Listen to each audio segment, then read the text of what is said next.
Assalamualaikum teman-teman, kami dari kelompok 3.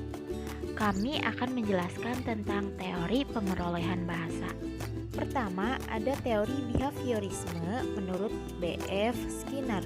Menurut Skinner, manusia adalah kumpulan yang telah ada dan diturunkan dari generasi satu ke generasi lainnya.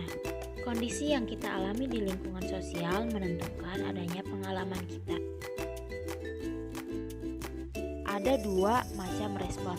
Pertama, respon dan respons atau refleksif respon. Respon ini ditimbulkan oleh rangsangan-rangsangan tertentu. Rangsangan tersebut disebut dengan eliciting stimuli. Kedua, operan responsen atau instrumental respon. Respon ini berkembang dan timbul oleh adanya rangsangan-rangsangan tertentu. Rangsangan tersebut disebut dengan reinforcing stimuli atau reinforcer. Skinner berpandangan bahwa reinforcement dan reward adalah hal yang terpenting dalam proses pembelajaran. Dan juga Skinner lebih memilih reinforcement daripada reward. Karena menurutnya, reward adalah tingkah laku yang subjektif dan hanya berupa kesenangan. Sedangkan reinforcement adalah istilah yang sangat netral. Skinner setuju terhadap pemberian reward dan reinforcement, tapi dia tidak menyetujui tentang pemberian hukuman. Dia lebih mempercayai yang disebut dengan penguatan negatif. Teori nativisme Noam Chomsky. Pandangan nativis menyatakan bahwa pemerolehan bahasa ditentukan secara kodrati.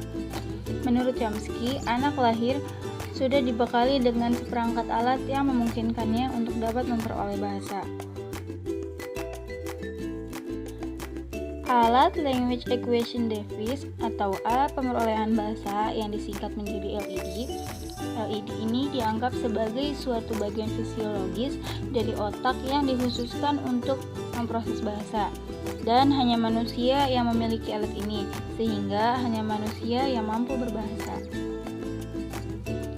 Menurut pandangan nativisme, masukan atau input, yakni bahasa yang digunakan di sekeliling anak, hanya pemicu untuk mengaktifkan LED ini sehingga anak dapat menguasai bahasa.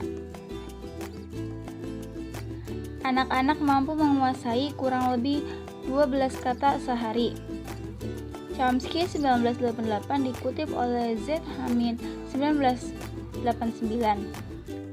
Mereka menguasai kosakata tanpa bersusah payah dan mungkin sambil bermain, berlari, bercerita, dan sebagainya.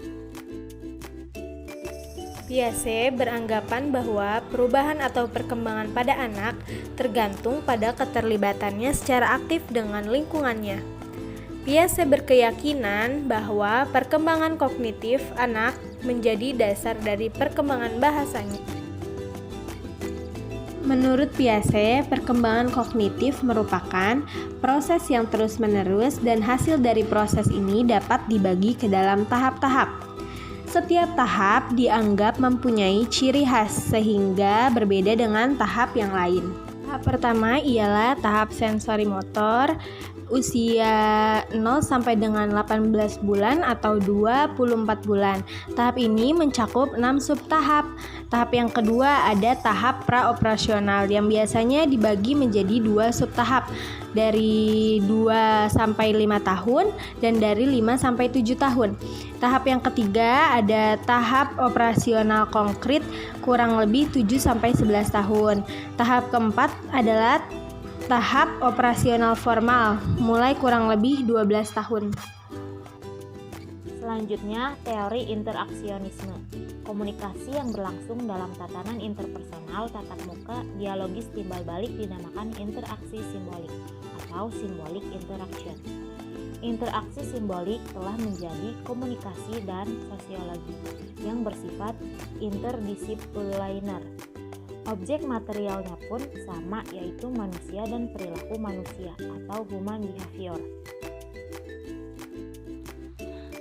Dalam penjelasan konsepnya tentang interaksi simbolik, Blumer menunjuk kepada sifat khas dari tindakan atau interaksi antar manusia. Kekhasannya bahwa manusia saling menerjemahkan, mendefinisikan tindakannya, bukan hanya reaksi dari tindakan seseorang terhadap orang lain. Menurut Blumer, aktor akan memilih, memeriksa, berpikir, mengelompokkan, dan mentransformasikan makna sesuai situasi dan kecenderungan tindakannya. Teori interaksi simbolik ini berfokus pada hakikat manusia sebagai makhluk relasional. Setiap individu pasti terlibat relasi dengan sesamanya, maka tidak heran bila kemudian teori interaksi simbolik ini lebih banyak digunakan dibandingkan dengan teori-teori sosial lainnya. Ada beberapa hal-hal yang mendasari interaksi simbolik. Di antaranya yang pertama, individu merespon suatu simbolik seperti lingkungan, objek fisik atau benda, dan objek sosial. Perilaku manusia berdasarkan makna yang dikandung komponen-komponen lingkungan tersebut bagi mereka. Kedua, makna adalah produk interaksi sosial. Karena itu, makna tidak melekat pada objek, melainkan dinegosiasikan melalui penggunaan bahasa.